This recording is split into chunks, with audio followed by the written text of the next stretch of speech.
അപ്പോൾ നമ്മുടെ കിഡിലെ കപ്പ ബിരിയാണി ഇവിടെ റെഡി ആയിട്ടുണ്ട്. അപ്പോൾ ഇന്നത്തെ റെസിപ്പി എന്താണെന്ന് എല്ലാവർക്കും മനസ്സിലായില്ലേ? ഹൈ റേഞ്ചുകാരുടെ സ്വന്തം കപ്പ ബിരിയാണി. അപ്പോൾ വെൽക്കം ടു സാ കിച്ചൺ. പിന്നെ വീഡിയോ എല്ലാവരും ഒന്ന് ലൈക്ക് ചെയ്തേക്കണേ. ഇനി വീഡിയോയിലേക്ക് പോകാം.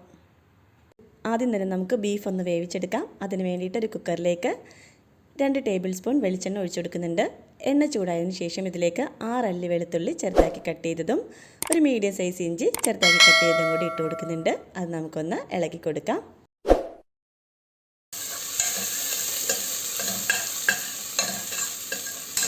ഇനി ഇതിലേക്ക് 2 പച്ചമുളക് നെടുകെ കീറിയത് ഇട്ട് കൊടുക്കുന്നുണ്ട്. എന്നിട്ടൊന്ന് ഇളക്കി കൊടുക്കാം. ഇനി ഇതിലേക്ക് ഒരു വലിയ സവാള കട്ട് ചെയ്തതും 10 ചെറിയ ഉള്ളി കട്ട് ചെയ്തതും കൂടി ഇട്ട് കൊടുക്കുന്നുണ്ട്. ഇതൊന്ന് വഴറ്റിയെടുക്കാം.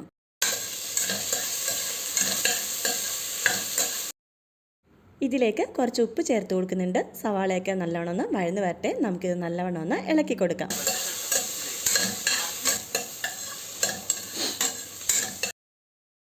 ഇനി ഇതിലേക്ക് ഒരു 2 കറിവേപ്പില ഇട്ട് കൊടുക്കുന്നുണ്ട്. സവാളയ്ക്ക് ഇപ്പോൾ ഇവിടെ നല്ലോണം വഴന്ന് വന്നിട്ടുണ്ട്. ഇനി നമുക്കിതിലേക്ക് പൊടികൾ ചേർത്ത് കൊടുക്കാം. ഇതിലേക്ക് 1.5 ടേബിൾ സ്പൂൺ മല്ലിപ്പൊടിയും 1/2 ടീസ്പൂൺ മഞ്ഞൾപ്പൊടിയും 1 ടേബിൾ സ്പൂൺ കാശ്മീരി മുളക് പൊടിയും 1 ടീസ്പൂൺ ഗരം മസാലയും കൂടി ചേർത്ത് കൊടുക്കാം. എന്നിട്ട് ഇതെല്ലാം കൂടി നല്ലവണ്ണം ഇളക്കി കൊടുക്കാം. പൊടികളുടെയൊക്കെ പച്ചമണം ഒന്ന് മാറി വരട്ടെ.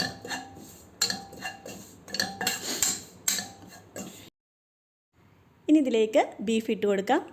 കപ്പ ബിരിയാണിയൊക്കെ ഉണ്ടാക്കുമ്പോഴത്തേക്കും എപ്പോഴും നല്ല ടേസ്റ്റ് കിട്ടണമെന്നുണ്ടെങ്കിൽ നല്ല നെയ്യും നല്ല എല്ലോട് കൂടിയ ഒരു ബീഫാണ് വേണ്ടത്. മുഴനെഞ്ചിൻ്റെ ഭാഗമാണ് എടുക്കുന്നതെങ്കിൽ അടിപൊളിയായിരിക്കും. അപ്പോൾ ഞാനിപ്പോൾ ഇതിലേക്ക് 1/2 കിലോ ബീഫാണ്, എല്ലോട് കൂടിയ ബീഫാണ് ഇട്ട് കൊടുത്തിരിക്കുന്നത്. ഇനി ഇതിലേക്ക് ആവശ്യത്തിനുള്ള ഉപ്പും കൂടി ചേർത്ത് കൊടുത്ത് എല്ലാം കൂടി നല്ലവണ്ണം ഒന്ന് മിക്സ് ചെയ്തെടുക്കാം. ഇനി ഇതിലേക്ക് 1/2 കപ്പ് വെള്ളം ഒഴിച്ചു കൊടുക്കാം. എന്നിട്ട് നമുക്ക് അടച്ചു വെച്ച് ഒന്ന് വേവിച്ചെടുക്കാം. ഇനി നമുക്ക് കപ്പ വേവിച്ചെടുക്കാം. ഞാനിവിടെ 3/4 കിലോ കപ്പയാണ് എടുത്തിരിക്കുന്നത്. ഫ്രോസൺ കപ്പയാണ്. ഇത് പെട്ടെന്ന് തന്നെ വെന്ത് കിട്ടും. കപ്പ മുങ്ങിക്കിടക്കത്തക്ക വിധത്തിൽ വെള്ളം ഒഴിച്ചു കൊടുത്തിട്ട് ആവശ്യത്തിനുള്ള ഉപ്പും കൂടി ചേർത്ത് കൊടുത്ത് നമുക്കിതൊന്ന് കുക്ക് ചെയ്തെടുക്കാം.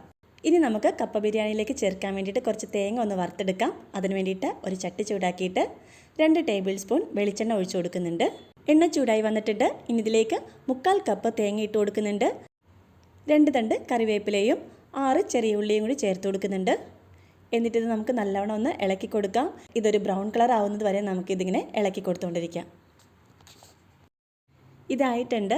ഇനി ഇത് വേറൊരു പാത്രത്തിലേക്ക് മാറ്റി കൊടുക്കാം. എന്നിട്ട് ചൂടാറിയതിന് ശേഷം മിക്സിയിലിട്ടൊന്ന് അരച്ചെടുത്തിട്ട് വരാം. ബീഫ് ഇവിടെ നല്ലവണ്ണം വെന്ത് വന്നിട്ടുണ്ട്. ഇനി നമുക്കിതിലേക്ക് വേവിച്ച് വെച്ചിരിക്കുന്ന കപ്പ വെള്ളം ഊറ്റിയതിന് ശേഷം ഇതിലേക്ക് ഇട്ട് കൊടുക്കാം. ഇനി ഇതൊന്ന് ചെറിയ രീതിക്കൊന്ന് ഉടച്ചു കൊടുക്കുന്നുണ്ട്. ഞാനിപ്പോൾ വലിയ കഷ്ണങ്ങളാക്കി ഇട്ടുകൊണ്ടിട്ടാണ് ഇപ്പോൾ ഇതൊന്ന് ഉടച്ചു കൊടുക്കുന്നത്. ഇനി ഇതിൻ്റെ മുകളിലേക്ക് നമ്മൾ നേരത്തെ വറുത്തരച്ച് വെച്ചിരിക്കുന്ന തേങ്ങ ഇട്ട് കൊടുക്കാം. ഇനി ഇതിലേക്ക് ഒരു 2 കറിവേപ്പിലയും കൂടി ഇട്ട് കൊടുക്കുന്നുണ്ട്. ഇനി ഇതിലേക്ക് 1.5 ടീസ്പൂൺ ചതച്ച കുരുമുളക് ചേർത്ത് കൊടുക്കുന്നുണ്ട്. എന്നിട്ട് നമുക്ക് അടച്ച് വെക്കാം. ഒരു 3 മിനിറ്റ് നമുക്കിത് ലോ ഫ്ലെയിമിലിട്ടൊന്ന് കുക്ക് ചെയ്തെടുക്കാം. നമുക്ക് മൂടി തുറന്ന് നോക്കാം. ഇപ്പം നല്ല സ്മെല്ലൊക്കെ വരുന്നുണ്ട്. ഇനി നമുക്കിതൊന്ന് നല്ലോണം ഒന്ന് മിക്സ് ചെയ്തെടുക്കണം. ഇനി കപ്പ നല്ലോണം ഒന്ന് ഉടച്ച് ഇളക്കി മിക്സ് ചെയ്ത് കൊടുക്കാം. നല്ലോണം ഇത് ഉടഞ്ഞ് വരണം.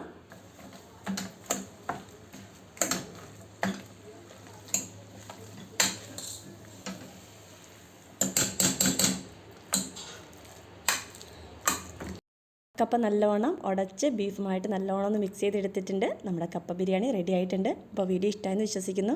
എല്ലാവരും ഒന്ന് ലൈക്ക് ചെയ്തേക്കണേ. പിന്നെ എൻ്റെ ചാനൽ സബ്സ്ക്രൈബ് ചെയ്യാത്തവരുണ്ടെങ്കിൽ ഒന്ന് സബ്സ്ക്രൈബ് ചെയ്ത് സപ്പോർട്ടും ചെയ്തേക്കണേ. എന്നാൽ ഇനി അടുത്തൊരു വീഡിയോ ആയിട്ട് വരാം. Till then bye.